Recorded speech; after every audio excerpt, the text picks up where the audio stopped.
Bueno, nos vamos a meter en el pico de noticias donde vamos a jugar con dos ejes que tienen que ver con cosas críticas que pasan dentro de la rosca argentina de todos los días. Una, y no, acá no hay videíto, porque ya saturó el tema que está por todos lados, es sacarle a Ricardo Darín una frase o un precio y quedarse mucha gente haciendo minutos y minutos de televisión pegándole a Darín por exagerar o decir precios de empanadas de Las Cañitas o de algún lugar de Palermo Sojo. En vez de decidir el problema de fondo que Ricardo Darín estaba planteando, ¿no? Que la plata no alcanza. Quizás fue un ejemplo poco feliz, o no fue el mejor ejemplo. No sé si poco feliz no fue un buen ejemplo. Pero de ahí a las respuestas inmaduras de parte de un ministro de Economía, además no te responde un tuitero, esta vez fue la respuesta directa del ministro de Economía, y además instantáneamente desde el atardecer del domingo, un conjunto de programas, sobre todo de la señal La Nación Más y algunos periodistas de esa señal, que están llenando y llenando aire, simplemente hablando de la frase de Ricardo Darín y llenando minutos con comparaciones de precios de empanadas, ¿no? Y todo queda ahí.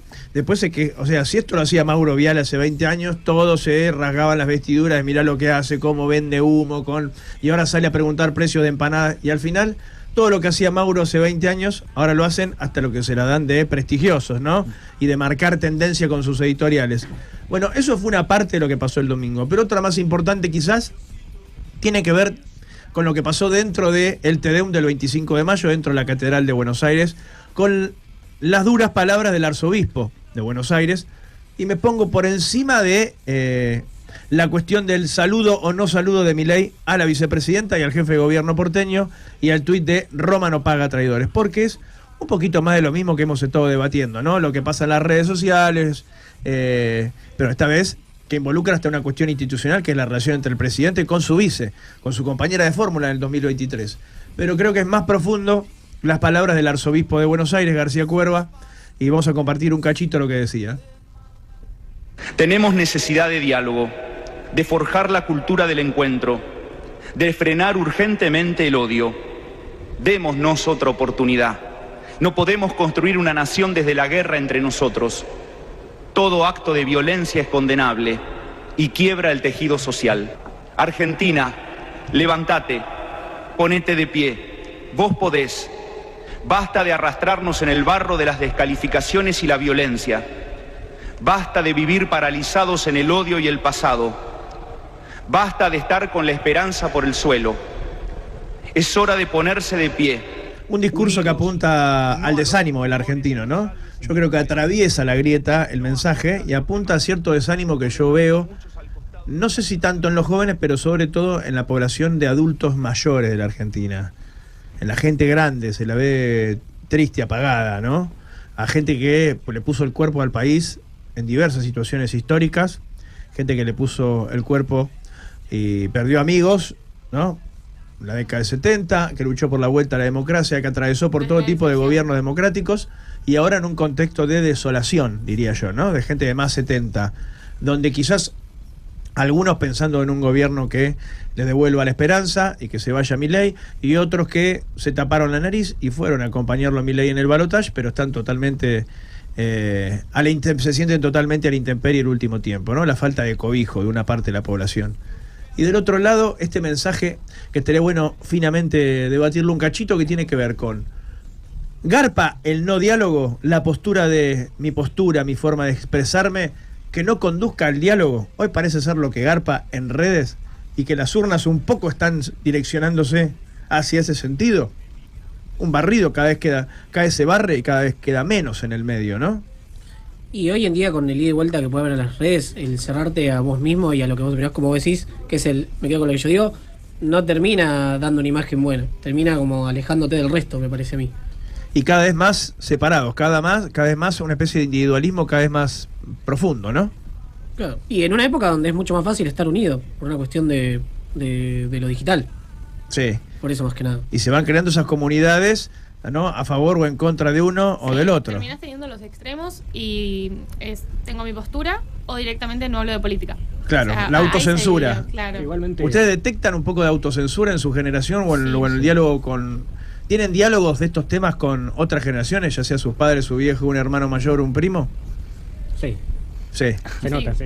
Sí, yo por mi parte siempre fui alguien que estuvo un poco alejado de, bueno, eso de la autocensura, de no querer meterme, de no querer opinar, de directamente no querer saber o enterarme, y que yo creo que hoy en día, hoy lo siento acá, o en la facultad directamente, que capaz, no sé si es un error, pero que siempre el estar enterado o saber y no inclinarte por un lado político, sino tener las ideas claras de lo que está bien en la política y lo que está mal. Yo sí tengo. Después vos verás qué haces con eso. Exactamente. ¿No? Si estás todo el día dándote máquina o lo usás para cosas cotidianas. Y yo, personalmente, mi familia sí se tira para más un lado de la política, entonces yo siempre, eso como que lo alejé un poco. Sí. Siempre se tiró más por un lado en lo que es mi familia, entonces, y siempre se habló mucho y todo, y he visto discusiones con amigos, con todo, y eso también te aleja un poco, entonces.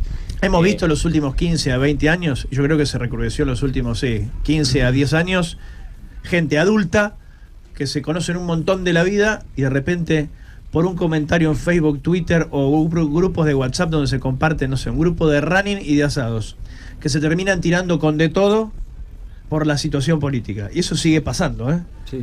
¿Y hasta dónde? ¿Hasta dónde podés perder vínculos en un mundo de locos y fascistas, diría Luis Alberto Spinetta? ¿Hasta dónde se puede seguir tensando esa cuerda, no? Sí, la gente grande se agarra mucho de esta impunidad de las redes y publica un montón de cosas que capaz no las tienen tan chequeadas, o sí, y es completamente su postura, y terminan cortando lazos re fuertes por esas cosas. A mí me re gusta debatir de política y también conocer un montón de otros lados, pero sí me encuentro todo el tiempo con esta postura de prefiero no hablar de política porque ya sé que se arma bardo. Y ese es el problema de tener que llegar al bardo, o sea, ¿por qué se tiene que llegar a esta discusión tan violenta, que es un poco de lo que también hablaba, de la violencia que tienen? Y como que es un rulo que no se termina más, ¿no? Como si fuera una espiral. ¿Y hasta dónde va la espiral? Yo pensé que habíamos aprendido cuando fue el caso de los copitos, ¿no? Cuando fue ese momento cúlmine, decir, bueno, ya está, hay que cortar con esto, ¿no? Y siguió. 2023 fue la aparición de Revolución Popular, esos scratches, 2022, 2023, y ahora, bueno, ¿no? Es como que la frase dice: siembra viento y cosecharás tempestades. Esa falta quizás de escuchar un poco más finamente de la clase política a lo que le estaba pasando a los argentinos y no hacer la vista gorda o llenarse también de un discurso, de crear un discurso, un relato en base a verdades a medias, ¿no? El rol del Estado y todo eso quedó como vacío de contenido por la falta de darle soluciones en la cotidianidad de los argentinos. De ahí que mucha porción de los argentinos dijo: está bien que venga la motosierra.